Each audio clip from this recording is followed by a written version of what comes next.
सर्ग 6 पुढे चालू.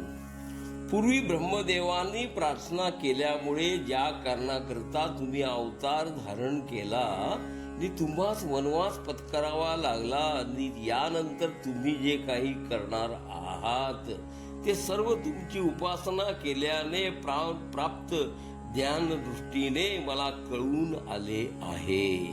हे रघुश्रेष्ठा, यापेक्षा अधिक मी तुम्हास काय सांगावे. मी तर कृतार्थ झालो आहे, कारण प्रकृतीच्या पलीकडे असणाऱ्या साक्षात पुरुषोत्तम अशा तुम्हाच ककुस्त नंदनास मी पाहत आहे. त्यानंतर सीता आणि लक्ष्मण यांचे सह श्री रामचंद्रांनी त्यांना प्रणाम केला व त्यांना म्हणाले, हे ब्रह्मन, आपण आम्हा क्षत्रिय बांधवांवर आपण कृपा करावी. अशा प्रकारे एकमेकांशी वार्तालाप झाल्यावर श्रीराम मुनींच्या जवळच राहिले. सकाळी जर सर्वजण उठल्यावर मुनिकुमारांनी तयार केलेल्या होडीत बसून यमुना नदी ओलांडून मुनींनी दाखविलेल्या मार्गाने श्री रघुनाथ चित्रकूट पर्वताकडे निघाले. चित्रकूट पर्वती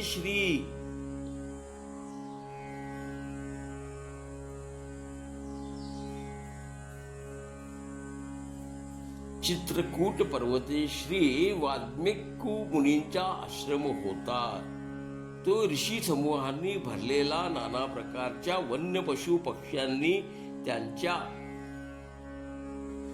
चित्रकूट पर्वती श्री वाल्मिकी मुनींचा आश्रम होता.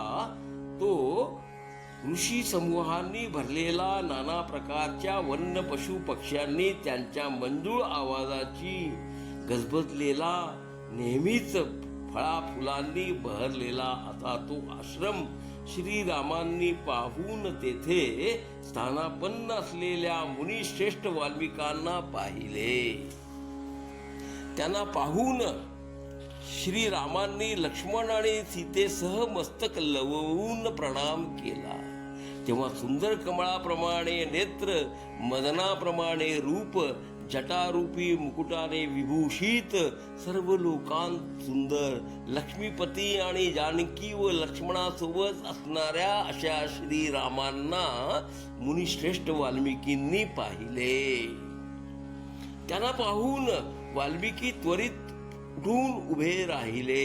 विस्मयाने त्यांच्या पापण्याही स्थिरच झाल्या आणि आनंदाने अश्रू भरलेल्या स्थितीमध्ये त्यांनी परमानंद स्वरूप अशा श्रीरामांना आलिंगन दिले. सर्व जगास पूज्य असणाऱ्या श्रीरामांची अर्धे इत्यादींनी आदरपूर्वक भक्तीने पूजन करून त्यांना मधुर फळे मुळे यांचे भोजन देऊन वाल्मिकींनी वात्सल्य भावनेने त्यांचा सत्कार केला.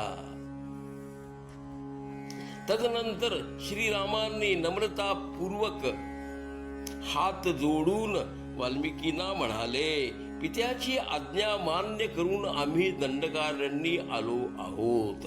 आपणास सर्वच ज्ञात आहे, तर याचे कारण मी आपणास काय बरे सांगावे.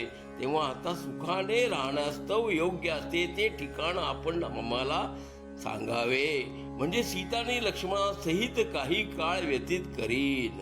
असे श्रीरामांनी सांगितल्यावर मुनीवर स्मित करीत म्हणाले, हे श्रीराम, तुम्हीच तर सर्व लोकांचे एकमात्र उत्तम निवासस्थान आहात आणि सर्व भूते ही सुद्धा तुमच्या निवासाचे स्थान आहेत. अहो रघुनंदना, मी तुमचे सामान्य असे निवासस्थान सांगितले, मात्र सीतेसह राहण्यास्तव विशेष स्थान मी तुम्हा सांगतो, जे सर्व दृष्टीने योग्य असेल. शांत समदृष्टी आणि सर्व प्राण्यास्तव द्वेषरहित आहेत आणि नित्यपणे तुमचे भजन करणाऱ्या भक्तांचे हृदय हे तर तुमचे मुख्य निवासस्थान आहे.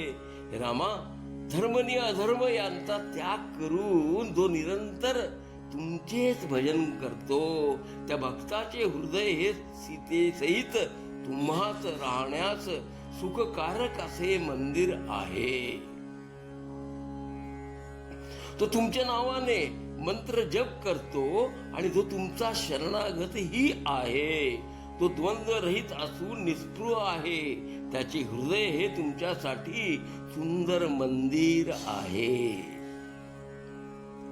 जे अहंकारी नाहीत, शांत असून राग द्वेष रहित आहेत आणि ज्यांना माती व दगड किंवा सोने हे एक सारखेच आहे, अशा निस्पृह भक्ताचे हृदय तुमच्या राहण्यासाठी घरच आहे.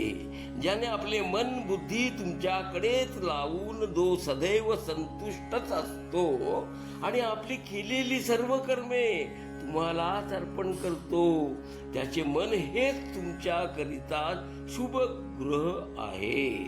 अप्रिय प्राप्तीने जो द्वेष रहित तसेच प्राप्तीने आनंदित होत नाही आणि हे सर्व जगत मायाच की आहे, अशा निश्चयाने जो सतत तुम्हास भजतो पूजतो, अशाचे मन हेच तुमच्याकरिता राहण्यास योग्य घर आहे. सहाय विकार म्हणजे अस्तित्व, जन्म, वाढ, बदल, क्षीणत्व आणि सत्य शेवटी नाश. हे आत्म्याचे ठिकाणी नसून ते तर मात्र देहाचेच आहेत असे पाहून जो जाणून घेतो, त्याप्रमाणेच तहान, भूक, सुख, दुःख, भय हे सर्व बुद्धी आणि प्राण यांचेच परिणाम आहेत हे जाणतो. आणि जो स्वतः सांसारिक धर्मापासून संपूर्णतः मुक्तच की आहे, अशा मनुष्याचे मन हे तुमच्या राहण्यासाठीचे योग्य घर आहे.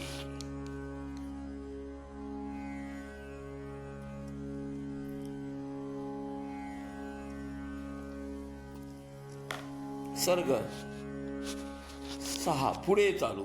घ्या श्रवणानंद. हरि ओम तत्सत, हरि ओम तत्सत, हरि ओम तत्सत.